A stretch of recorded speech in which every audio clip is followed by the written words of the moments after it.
100 మందికి మాత్రమే సరిపడా సదుపాయాలు ఉన్నటువంటి హాస్టల్లో 400 మంది విద్యార్థులు ఎలా ఉంటారని ప్రశ్నిస్తున్నారు కేబీవీపీ విద్యార్థులు. నల్గొండ జిల్లా వేములపల్లి కేజీబీపీ హాస్టల్స్లో విద్యార్థులు ధర్నాకు దిగారు. మాడుగులపల్లి కేజీబీవీ విద్యార్థులను తమ వసతి గృహానికి పంపవద్దని గేటు ముందు బైఠాయించి నిరసన వ్యక్తం చేశారు. హాస్టల్ భవనంలో విద్యార్థుల సంఖ్య పెరిగితే సదుపాయాల విషయంలో తీవ్ర ఇబ్బందులు ఎదుర్కోవాల్సి వస్తుందంటూ విద్యార్థులు ఆవేదన వ్యక్తం చేస్తున్నారు. ఇక మాడుగులపల్లిలో కేజీబీవీ భవనం నిర్మాణంలో ఉన్నందున అక్కడి విద్యార్థులను వేములపల్లికి తరలించాలని ఉన్నతాధికారులు సూచించినట్లు ప్రిన్సిపల్ తెలిపారు. అయితే ఈ సమస్యను అధికారులు దృష్టికి తీసుకెళ్లి తదుపరి చర్యలు తీసుకుంటామని ప్రిన్సిపల్ హామీ ఇచ్చారు.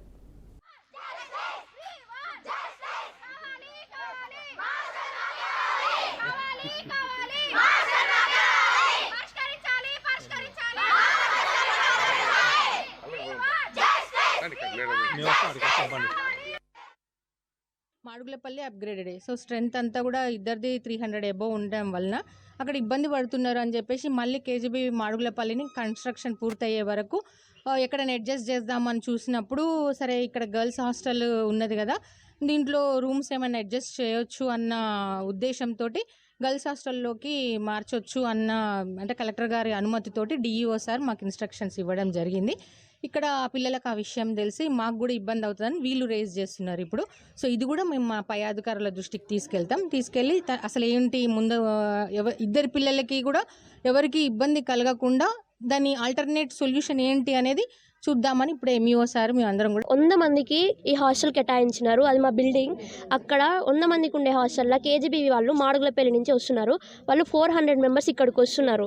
అయితే మాకు 100 మందికి కెపాసిటీ ఉన్న హాస్టల్లో 400 మెంబర్స్కి వేసే వాళ్ళు స్టడీస్ పైనే అన్ని పైనే వాళ్ళు మాకు రూమ్స్ అన్నీ తీసేసుకుంటున్నారు.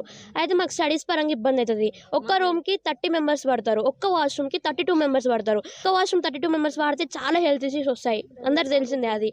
ఇట్లా మాకు చాలా ఇబ్బందులు వస్తాయి స్టడీస్ పరంగా. ఇంకో విషయం ఏంటంటే ఇప్పుడు మేము అందరం కింద ఉండాల్సి వస్తుంది. 100 మెంబర్స్ అది 10 రూమ్స్లలో కింద ఉండాల్సి వస్తుంది. 10 రూమ్స్ సరిగ్గా లేవు. 9:30 కల్లా మేము కాలేజ్లో ఉండాలి. ఇట్లా మేము ఉంటే మేము రెడీ అయిపోయేసరికి 11 or 12 అవుతుంది. మాకు చదువుకి ఇబ్బంది అవుతుంది. ప్లస్ మేము అందరూ first year second year students. మాకు బోర్డ్ ఎగ్జామ్స్ ఉంటాయి. మేము చదువుకోలేము, మేము ఫెయిల్ అవుతాం. మాకు ఎవరు రెస్పాన్స్ తీసుకుంటారు?